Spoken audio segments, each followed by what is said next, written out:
Les 12 et 19 juin prochains, nous aurons à élire le ou la prochaine députée de la 9e circonscription du Pas-de-Calais. Saint-Venant 2.0 a donné rendez-vous aux candidates et aux candidats pour un entretien en toute simplicité. Rendez-vous avec Jacques Delaire.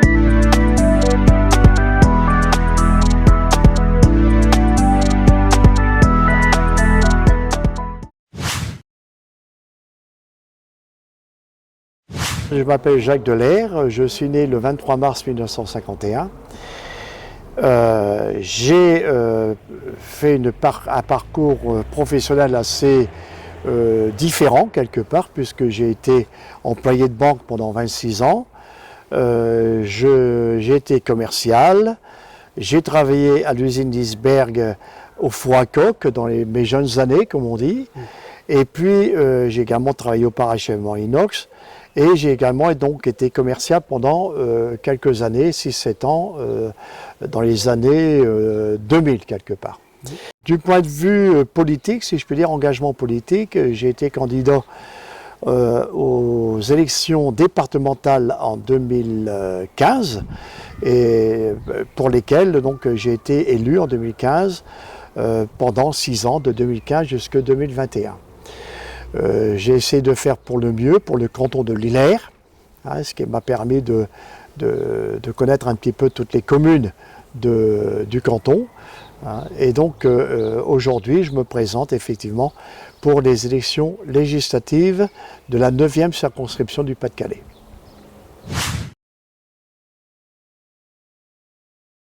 Il faut savoir que cette circonscription comporte plus de 30 communes, ce qui est assez important.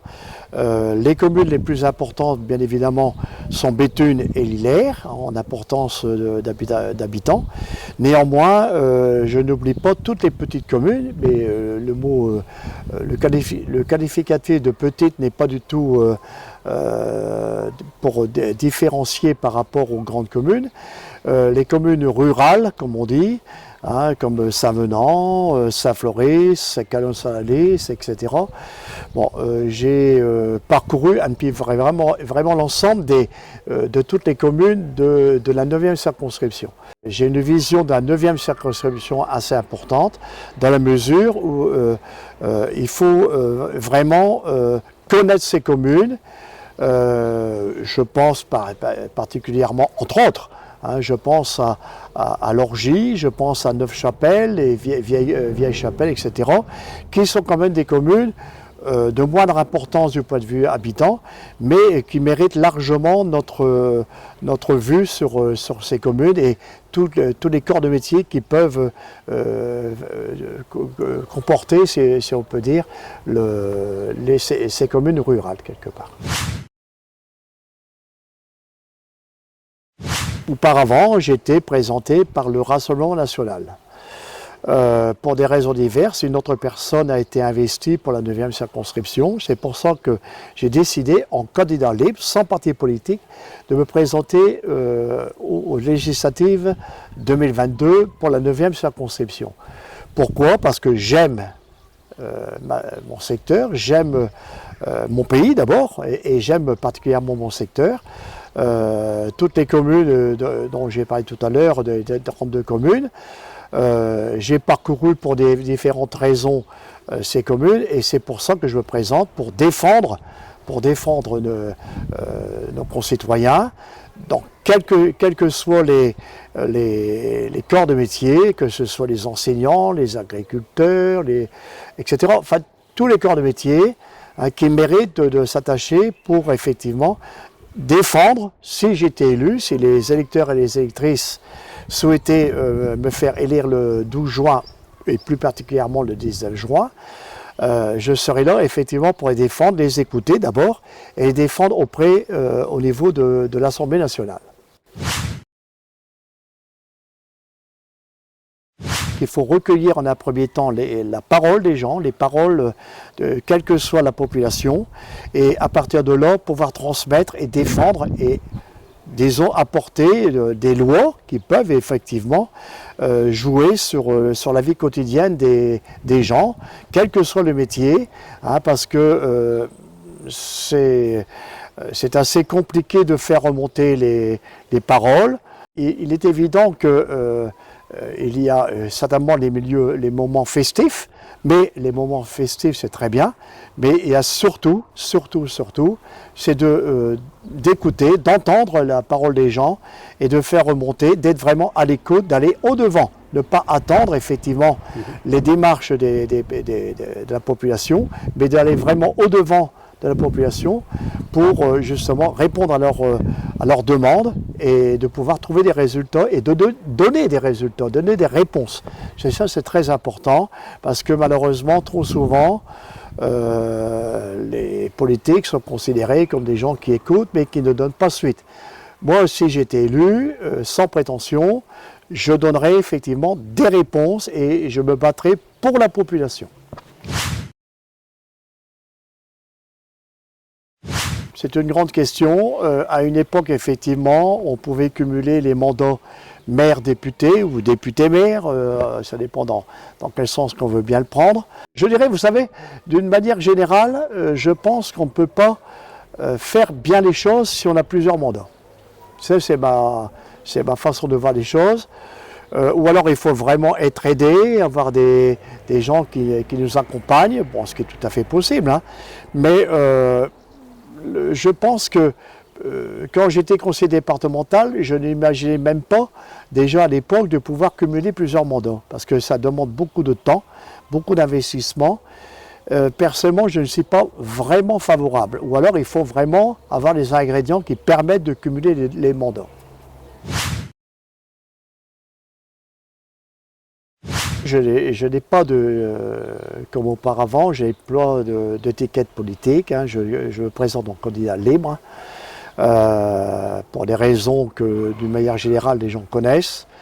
Là, je souhaite effectivement travailler, je ne dirais pas en solo, hein, certainement pas, puisqu'on ne peut pas travailler en solo. Et effectivement, le fait de me présenter libre, je n'ai pas d'attache, je ne peux pas... je ne suis pas pieds et mains liés par rapport à telle ou telle situation. Ce qui était un petit peu parfois le cas précédemment. Disons qu'en candidat libre, j'ai seulement la liberté, qui est quand même certainement le plus beau mot qui puisse exister dans le monde entier, la liberté. Hein, ça c'est très très important. Et là, je suis libre de mouvement, libre d'expression, etc., etc. J'ai à plusieurs reprises, bien évidemment, croisé Madame Marguerite Desprez-Audebert, hein, qui a travaillé effectivement pendant 5 ans, depuis 2017. Hein. J'ai bien eu des échos de sa présence ou de sa non-présence, etc., etc. Je n'ai pas jugé, si vous voulez, Madame Marguerite Desprez-Audebert. Je pense que, j'espère en tous les cas pour la population, qu'elle a pu travailler correctement pour apporter des solutions aux personnes, etc.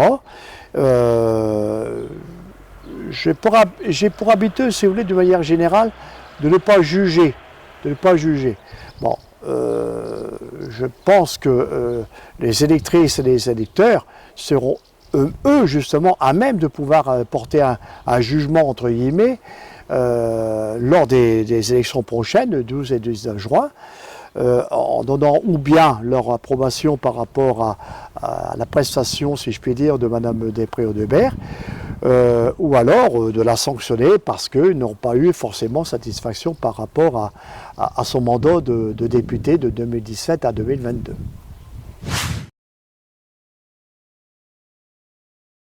Actuellement, si vous voulez, la priorité, c'est le pouvoir d'achat. C'est le pouvoir d'achat. Hein, ce n'est pas un scoop, malheureusement. C'est tout ce qui est au niveau de l'inflation, etc. Ce sont des prix qui augmentent de manière considérable. Et pour cette inflation, il faut absolument trouver des solutions pour justement éviter, pour les personnes particulièrement vulnérables dans le sens financier, parce qu'il y a énormément de gens qui sont en difficulté financièrement parlant. Donc il faut trouver des solutions effectivement pour venir en aide aux gens qui sont vraiment dans la difficulté.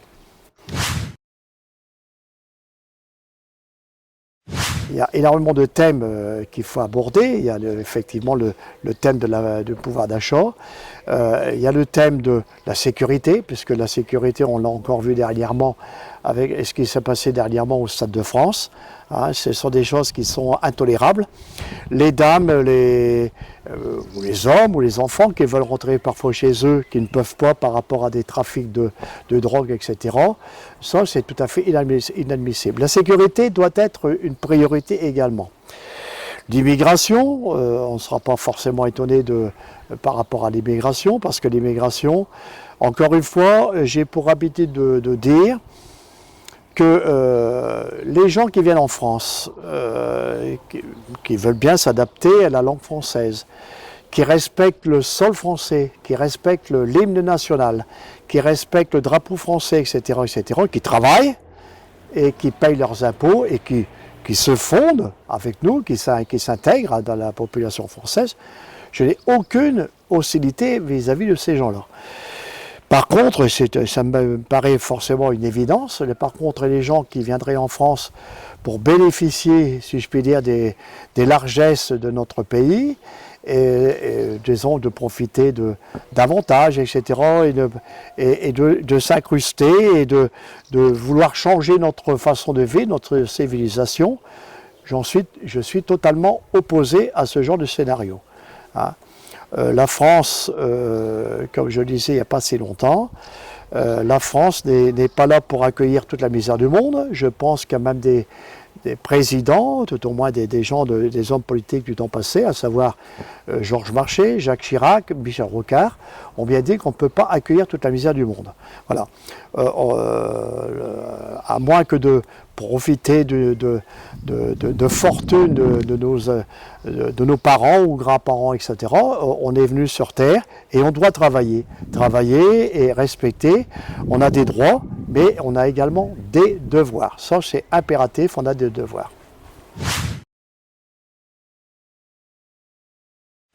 Alors si j'avais le bonheur, si je puis dire, et non pas personnel, mais de pouvoir servir la population de la 9e circonscription, je prends l'engagement aujourd'hui, dès maintenant, en espérant effectivement d'être élu, de pouvoir servir la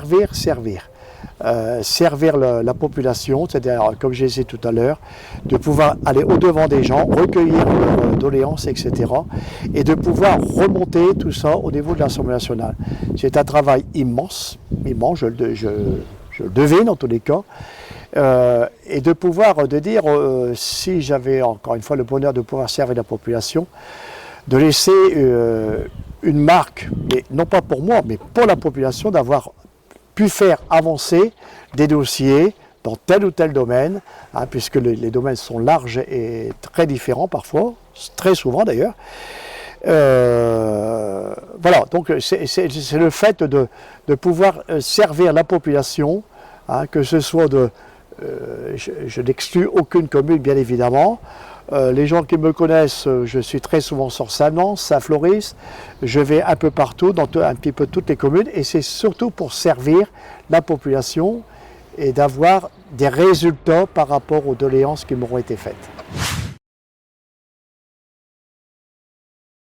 Je pense que le cancer actuellement, disons démocratique actuel, ce n'est malheureusement pas un scoop, c'est l'abstention. Et ça, c'est dramatique.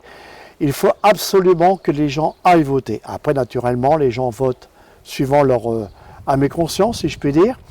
Mais il faut aller voter, c'est un droit. C'est un droit. Les dames, je pense, après-guerre, ils ont eu le droit de vote.